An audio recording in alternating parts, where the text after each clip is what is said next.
दीक्षाभूमी येथे विकासाचा आराखडा तयार करण्यात आलाय। त्यासाठी राज्य सरकारने 200 कोटी रुपये दिलेत। हा संपूर्ण आराखडा स्मारक समितीने सुचविल्याप्रमाणे तयार करण्यात आलाय। त्यानुसारच भूमिगत पार्किंगचे काम स्मारक समितीमार्फत हाती घेण्यात आले होते। मात्र लोकभावना लक्षात घेता त्याला स्थगिती देण्याचा निर्णय राज्य सरकारने घेतलाय। एक बैठक घेऊन सर्वांच्या संमतीने निर्णय घेण्यात येईल। सर्वांचे मत विचारून असल्यावर निर्णय घेण्यात येईल।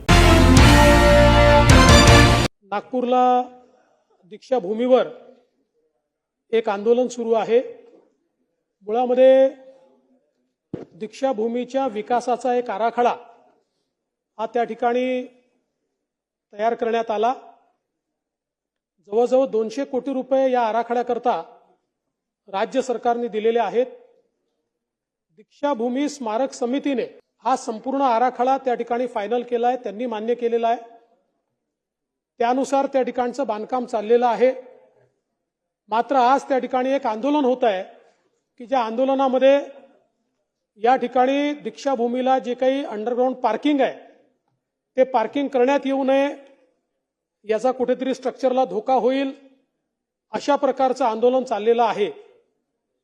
खरं म्हणजे हा संपूर्ण आराखडा स्मारक समितीने अप्रूव्ह केलेला आराखडा आहे। त्यांनी सुचवल्याप्रमाणेच तो आराखडा तयार करण्यात आलेला आहे आणि त्या आराखड्याला केवळ राज्य सरकारने निधी दिलेला आहे। तथापि जी काही त्या ठिकाणची लोकभावना आहे ती पाहता अध्यक्ष महोदय या कामाला स्थगिती देण्यात येते आणि सगळे जे काही लोक आहेत, आंदोलक असतील किंवा इतर जे सगळे स्टेक होल्डर्स असतील, यांची दीक्षाभूमीच्या स्मारक समितीच्या समवेत बैठक घेऊन आणि त्यानुसार या आराखड्यामध्ये काय बदल करायचे असतील ते बदल सगळ्यांनी मिळून सुचवावे।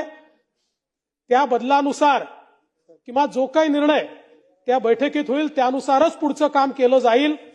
कारण पवित्र दीक्षाभूमी हे जरी त्याचं संचलन स्मारक समिती करत असली तरी देखील संपूर्ण भारताचं एक मॉन्युमेंट म्हणून आपण त्याच्याकडे पाहतो आणि म्हणून अशा प्रकारच्या विकासामध्ये कोणतेही वेगवेगळे मतं असणं हे योग्य नाहीये आणि वेगळी मतं असतील तर ती सगळी एकत्रित करून योग्य प्रकारे त्याचा निर्णय झाला पाहिजे असं सरकारचंही मत आहे।